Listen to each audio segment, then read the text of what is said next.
El momento fue electrizante. Una columna de humo blanco se elevó hacia el cielo, anunciando una decisión que repercutiría en la historia. La plaza de San Pedro, llena de miles de almas expectantes, quedó en silencio. La expectación se intensificaba con cada respiración. Luego, cuando se dio cuenta, un jadeo colectivo recorrió la multitud. La incredulidad se convirtió en asombro, propagándose como un reguero de pólvora desde la famosa chimenea sobre la Capilla Sistina. Se había elegido un nuevo papa. Pero no un papa cualquiera, sino uno que rompería siglos de tradición. El mundo nunca había visto esto antes, un sumo pontífice filipino. Era una realidad que pocos se habían atrevido a imaginar, pero en este día trascendental era innegable. El cardenal Luis Antonio Tagle, a menudo llamado el Francisco de Asia, había ascendido al trono de Pedro. La noticia recorrió el mundo, electrizando a los fieles católicos e intrigando incluso a los que estaban fuera de la Iglesia. En sus 2000 años de historia, el catolicismo nunca había vivido un momento como este. Fue más que la elección de un nuevo líder, fue una declaración, un punto de inflexión, un paso audaz hacia aguas desconocidas. La esperanza se elevó por el aire como una marea, levantando el ánimo y encendiendo las posibilidades. Este hombre era conocido por su humildad, su compasión inquebrantable y su dedicación a los pobres y olvidados. ¿Era él el reformador que la Iglesia necesitaba desesperadamente? ¿Podría ser el puente entre la tradición y el mundo moderno, la voz que sanaría las divisiones y guiaría a los fieles hacia una nueva era? Solo el tiempo revelaría las respuestas. Pero una verdad ya era evidente. El papado, y de hecho el mundo, nunca volverían a ser los mismos. No se trataba simplemente de una transición de poder. Era el amanecer de algo extraordinario. El camino de Luis Antonio Tagle hacia el papado fue tan inesperado como inspirador. Nacido en 1957 en Filipinas, una nación profundamente arraigada en la fe y la devoción, su camino estuvo marcado por una sólida formación católica y una cultura rica en tradición religiosa. Sus padres, un modesto cajero de banco y un trabajador de la empresa de agua, fueron la base de su carácter. No solo le inculcaron la fe, sino también un profundo sentido de la justicia social. Desde muy temprana edad, le enseñaron las virtudes de la humildad, el trabajo duro y la compasión, valores que se convertirían en el sello distintivo de la misión de su vida. Ya de niño, Tagle se destacó. Tenía un intelecto agudo y un sentido de empatía aún más agudo. Su inclinación natural a ayudar a los necesitados insinuaba el líder en el que algún día se convertiría.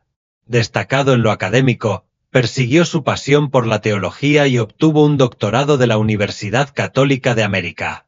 Sus estudios no solo tenían que ver con el crecimiento intelectual, reflejaban su profundo deseo de comprender y servir. Ascendiendo en las filas de la Iglesia Católica, demostró su valía a cada paso. Primero como párroco, luego como obispo y finalmente como arzobispo de Manila, el ascenso de Tagle fue constante, impulsado por su devoción a la fe y a la gente. Manila, una ciudad de marcados contrastes, donde se alzaban imponentes rascacielos junto a comunidades empobrecidas, se convirtió en el campo de pruebas para su ministerio. La metrópolis, llena de vida y lucha, le permitió poner en práctica sus creencias. No gobernó tras los muros, caminó por las calles, escuchó historias y estuvo hombro con los pobres y marginados. No era solo una figura decorativa, era una presencia, un faro de esperanza para aquellos que habían sido olvidados durante mucho tiempo. Su genuino interés y su profunda comprensión del sufrimiento humano lo hicieron muy querido entre el pueblo. Para ellos, no era solo un arzobispo, era un amigo, un confidente y un defensor de sus luchas. Sin embargo, su compasión no era pasiva. No tenía miedo de desafiar a los poderosos, de hablar contra la corrupción y la injusticia, sin importar el costo. Su valiente defensa de los oprimidos despertó admiración, pero también resistencia. Aún así, Su calidez, humildad y sonrisa siempre presente hicieron que fuera difícil incluso para sus críticos desestimarlo. Se ganó el título de Cardenal de los Pobres, no como un símbolo sino como un testimonio de la vida que vivió. Sus incansables esfuerzos por ayudar a los oprimidos resonaron más allá de Filipinas, atrayendo la atención de la propia Roma. Cuando el Papa Benedicto XVI lo elevó al colegio cardenalicio en 2012, fue más que un honor, fue un reconocimiento de su impacto. La Iglesia estaba empezando a ver en él un líder cuya influencia trascendía fronteras, alguien capaz de tocar vidas en culturas y continentes. Se estaba abriendo un nuevo capítulo, uno que insinuaba cosas mayores por venir. El viaje que había comenzado en las humildes calles de Manila ahora lo estaba llevando al corazón del mundo católico. Roma, con sus imponentes basílicas y tradiciones centenarias, era a la vez un santuario de fe y un campo de batalla de ideologías. La elección de Tagle no fue solo una cuestión de elegir un líder, fue un reflejo de las luchas internas de la Iglesia, su búsqueda de identidad en una era de rápido cambio. Dentro de los sagrados salones del Vaticano, las tensiones eran altas. La Iglesia estaba en una encrucijada, atrapada entre el peso de la tradición y la apremiante necesidad de renovación. Entre sus líderes se desataron intensos debates. ¿Cómo podría el catolicismo seguir siendo relevante y al mismo tiempo mantenerse fiel a sus creencias fundamentales? Los antiguos muros de la Santa Sede dieron testimonio de un choque de perspectivas. De un lado estaban los tradicionalistas, guardianes de la doctrina, que buscaban preservar las formas de antaño. Para ellos, la estabilidad residía en la continuidad, en resistir las mareas de la modernidad que amenazaban con diluir las enseñanzas sagradas.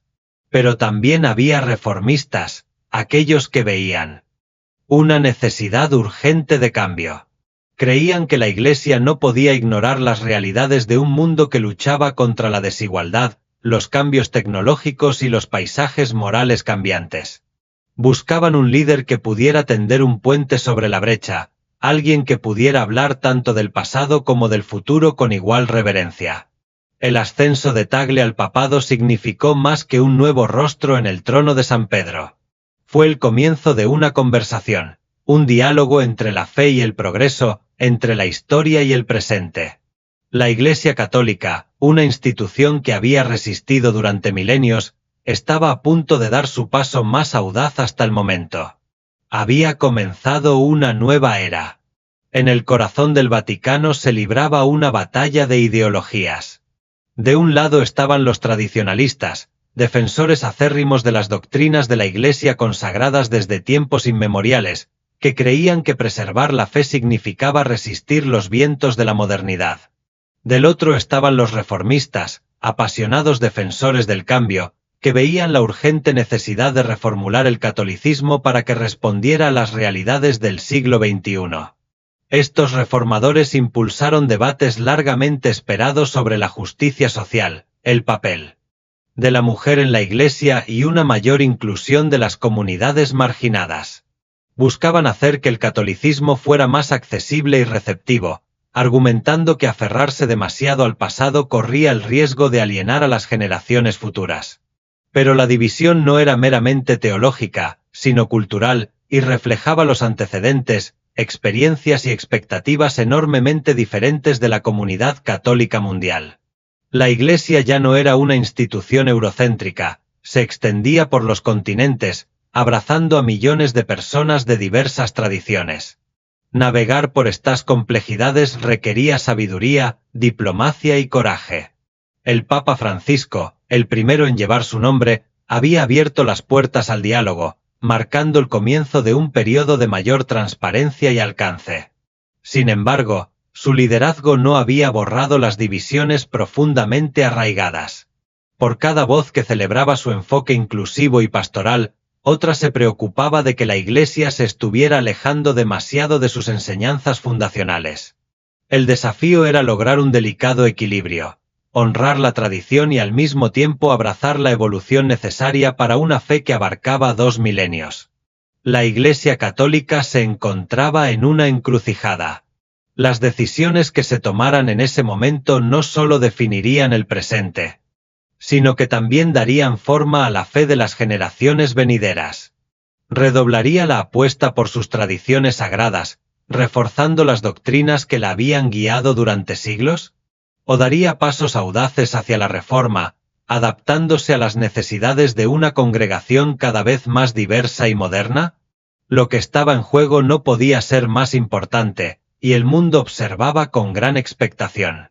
Más allá de los debates teológicos, la Iglesia se enfrentaba a otro desafío aún más apremiante: la confianza. Los escándalos, tanto financieros como sexuales, habían sacudido profundamente a la institución, empañando su autoridad moral.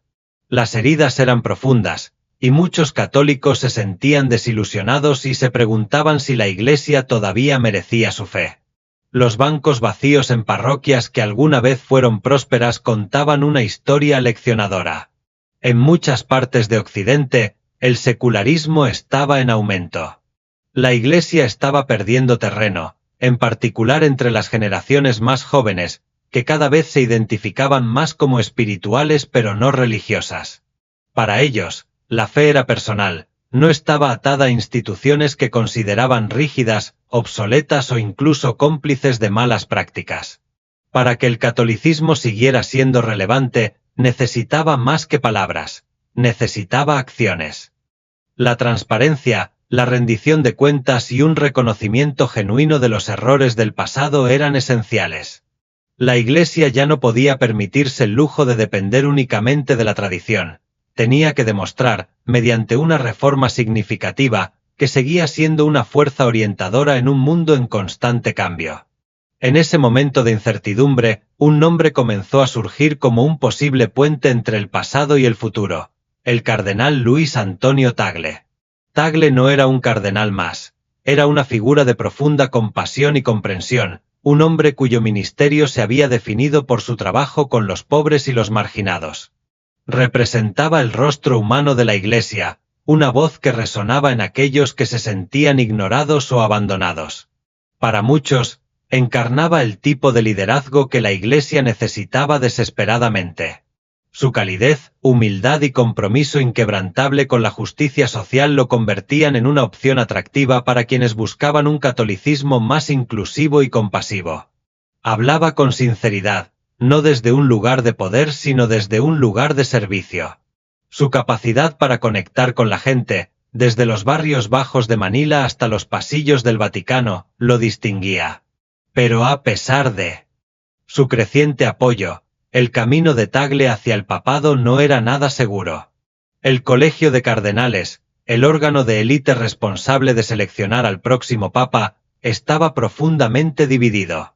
Cada miembro tenía su propia visión del futuro de la Iglesia, y el cónclave no era solo un proceso político sino profundamente espiritual.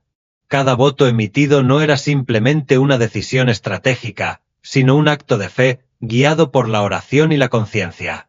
Los cardenales conservadores vieron el momento como una oportunidad para reafirmar los valores tradicionales.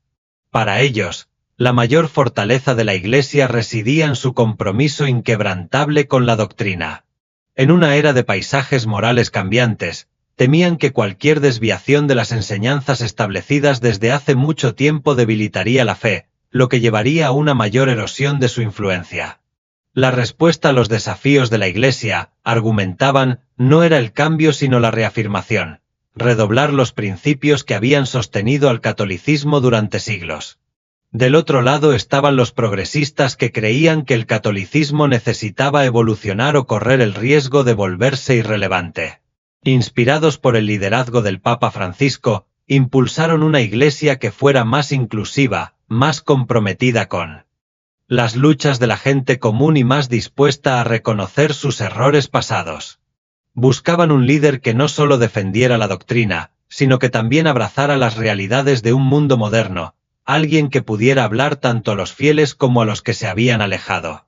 El cónclave no se trataba solo de elegir un líder, sino de decidir la identidad misma de la Iglesia católica en los años venideros. Y en medio de este momento decisivo, todas las miradas estaban puestas en Luis Antonio Tagle. ¿Sería él quien unificaría a la Iglesia? ¿Podría tender un puente entre la tradición y el progreso? La respuesta estaba a punto de revelarse en una de las elecciones papales más trascendentales de la historia. Para los reformadores, el papel de la Iglesia se extendía mucho más allá de la salvaguardia de las tradiciones antiguas. Imaginaban una fe que no fuera solo un custodio de la historia, sino una fuerza viva y vibrante para el bien, un faro de justicia, misericordia y esperanza en un mundo que luchaba contra el sufrimiento y la desigualdad. Creían que el catolicismo tenía el poder de elevar a los oprimidos, sanar las divisiones y responder de manera significativa a los desafíos urgentes de los tiempos modernos. Y en el centro de esta visión estaba la pregunta: ¿quién conduciría a la Iglesia hacia este futuro incierto? El cónclave de 2025 se desarrolló en una atmósfera de intensidad silenciosa, y su resultado estuvo rodeado de secreto. En las cámaras sagradas de la Capilla Sistina, el colegio cardenalicio se reunió para emitir sus votos, cada uno con el peso de la historia sobre sus hombros. Afuera, el mundo esperaba con anticipación, millones de fieles volvían sus ojos hacia Roma, susurrando oraciones por un líder que pudiera guiar a la Iglesia en este momento decisivo. Cada ronda de votación los acercaba a una respuesta, pero nada era seguro. La decisión tomada dentro de esos antiguos muros repercutiría mucho más allá del Vaticano y daría forma a la dirección espiritual de más de 1.000 millones de católicos en todo el mundo. Los fieles, esperanzados pero ansiosos, observaban, sabiendo que lo que sucediera allí determinaría si la Iglesia se mantendría firme en sus viejas costumbres o abrazaría los vientos del cambio. Si uno quería entender lo que el cardenal Luis Antonio Tagle podría aportar al papado, era esencial mirar atrás y ver el camino que lo había llevado hasta allí. Nacido en 1957 en Manila, Filipinas, Luis Antonio Tagle se formó en una infancia basada en la humildad, la fe y el servicio. Sus padres, su padre, empleado de banco, y su madre, empleada del gobierno, le inculcaron los valores de la compasión, el trabajo duro y la integridad. Pero, sobre todo, le enseñaron la importancia de ver a las personas no solo como individuos, sino como parte de una gran familia humana. La Iglesia no era solo un lugar de culto para el joven Luis, era un santuario, una fuente de pertenencia y propósito. La bondad que presenció en su parroquia local, el sentido de comunidad entre los fieles y el papel de la Iglesia en la ayuda a los pobres dejaron una profunda huella en él. No pasó mucho tiempo antes de que sintiera un llamado, uno que definiría el curso de su vida. Tagle continuó su formación sacerdotal en el Seminario de San José en Ciudad Quezón, donde su intelecto y bondad rápidamente lo distinguieron. Fue durante estos años de formación que se encontró con los escritos de los teólogos de la liberación, pensadores que enfatizaban el deber de la Iglesia de luchar por la justicia social y ayudar a los marginados. Sus ideas resonaron profundamente en él, alineándose con los valores con los que había sido criado. Esto no fue solo un estudio académico para Tagle, fue una revelación, una que daría forma a la base misma de su ministerio. Cuando era un joven sacerdote en Imus, se sumergió en las luchas de los desfavorecidos. No se limitó a predicarles desde el púlpito, caminó junto a ellos, escuchó sus historias y se convirtió en su defensor. Vio de primera mano las realidades de la pobreza, las injusticias que agobiaban a comunidades enteras y la resiliencia de aquellos que tenían poco más que su fe para sostenerse. Para Tagle, el papel de la Iglesia no era simplemente ofrecer caridad, era empoderar a las personas para que reclamaran su dignidad, darles una voz en un mundo que a menudo los ignoraba. Su profunda conexión con la gente no pasó desapercibida. En 2001, fue nombrado obispo de Imus, donde creció su reputación como líder compasivo y de convicción. En 2011, se había convertido en arzobispo de Manila, el cargo más alto de la Iglesia filipina. Con cada nuevo cargo, su influencia se expandió, pero su misión central permaneció inalterada. Los sermones de Tagle transmitían una rara combinación de intelecto y sinceridad sincera. No solo hablaba de teología, sino también del sufrimiento humano, de la responsabilidad de la Iglesia de responder a los gritos de los oprimidos. No rehuía las conversaciones difíciles, abordando cuestiones como la pobreza, los derechos humanos y la corrupción con una resolución amable pero inquebrantable. Lo que lo hacía destacar no eran solo sus palabras, sino su presencia. Ya fuera consolando a una familia en duelo, hablando con vendedores ambulantes o de pie ante audiencias globales, seguía siendo el mismo, humilde, accesible y profundamente comprometido con el servicio a los demás. Su ascenso en la Iglesia alcanzó un momento crucial en 2012, cuando el Papa Benedicto XVI lo nombró miembro del Colegio Cardenalicio. Fue un reconocimiento no solo de su brillantez teológica, sino de la claridad moral que aportaba a la Iglesia. Con esta elevación, la voz de Tagle ya no era solo una fuerza orientadora para Filipinas, sino que se convirtió en una voz que resonaba en todo el mundo católico. Antes incluso de que se le considerara un papa potencial, el cardenal Tagle ya se había convertido en un símbolo de esperanza para muchos dentro de la Iglesia. Su mensaje de amor y justicia hablaba a quienes anhelaban una fe que fuera más que doctrina, una fe vivida a través de la acción. En el centro de su visión había una idea radical, que la Iglesia no debía ser una fortaleza que se protegiera del mundo, sino un hospital de campaña que atendiera sus heridas. Creía que la misión de la Iglesia no era aislarse en grandes catedrales, sino estar entre la gente, sirviéndola donde era más vulnerable.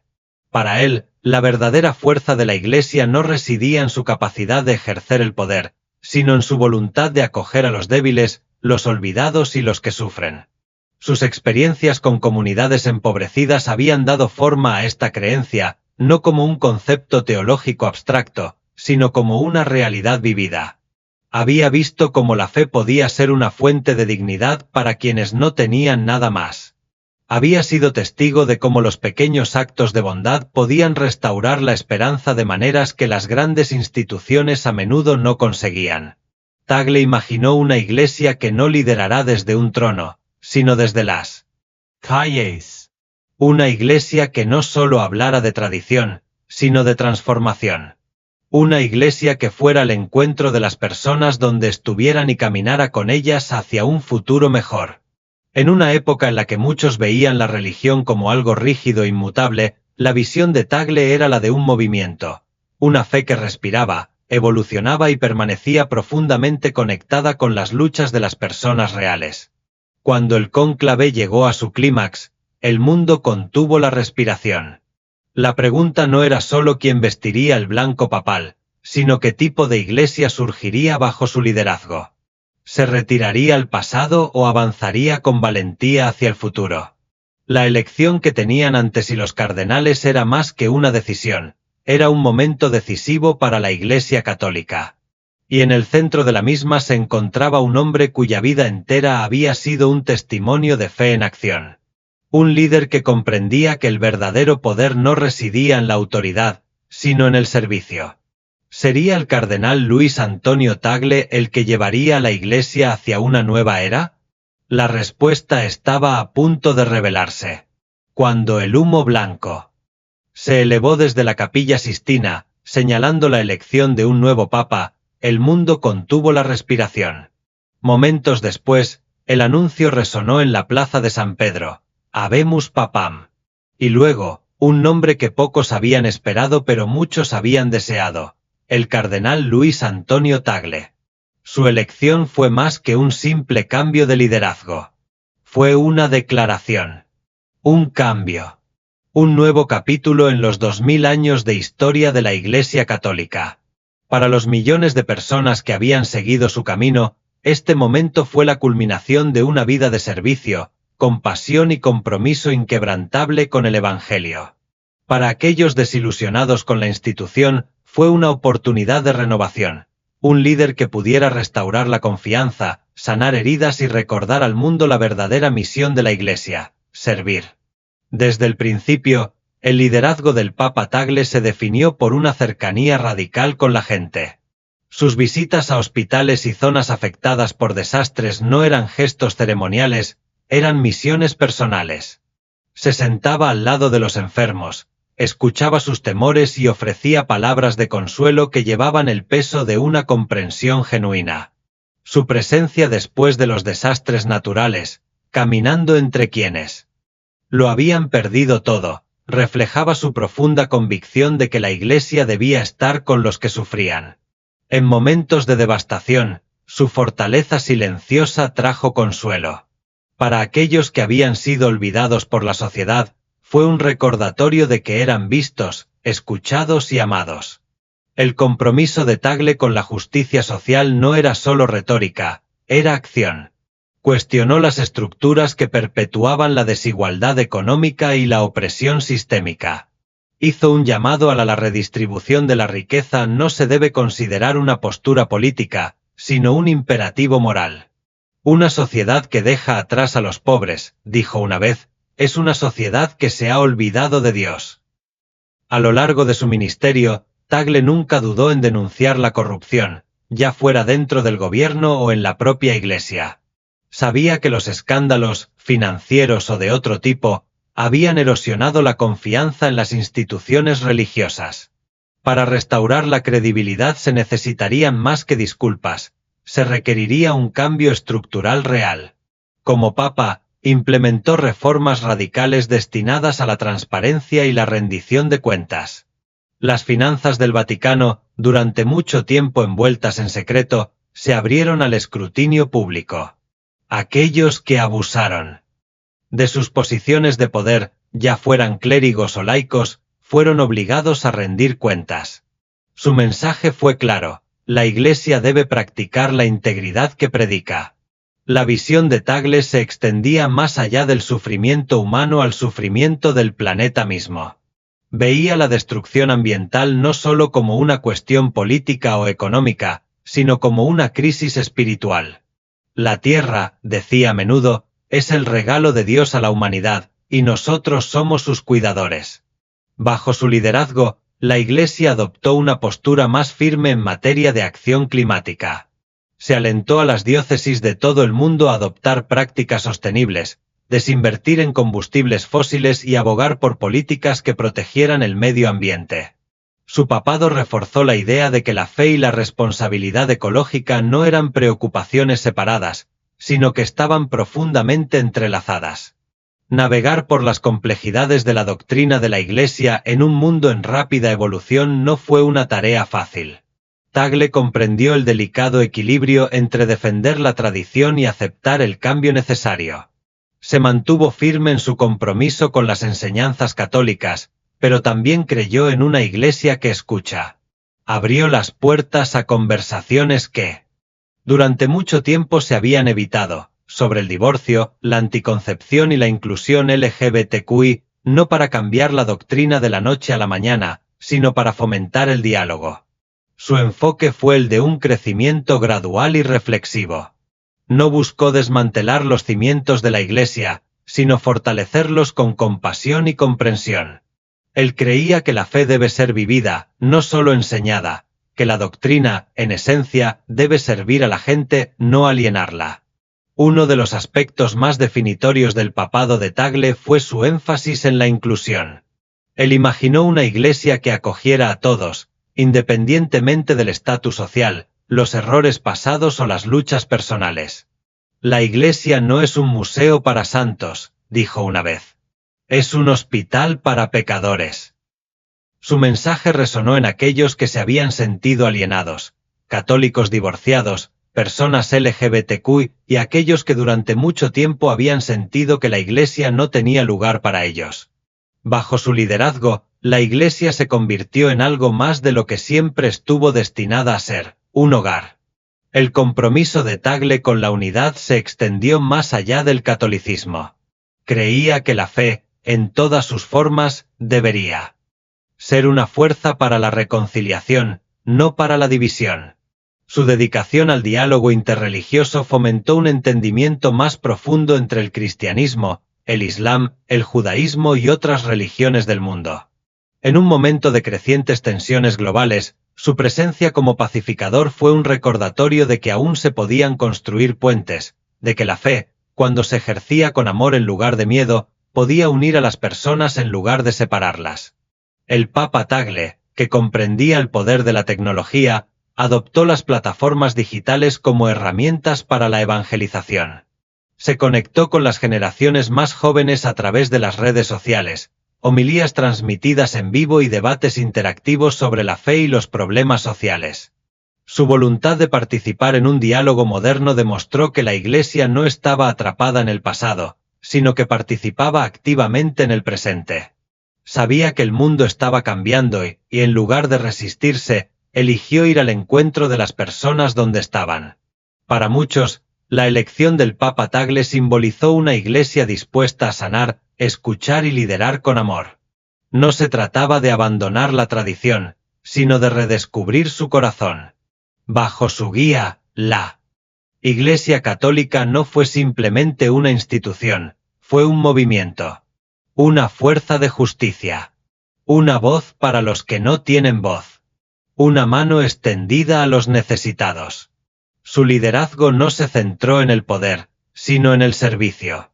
Y en un mundo que a menudo parecía frío y dividido, el Papa Tagle recordó a la gente, católica o no, el poder de la compasión radical.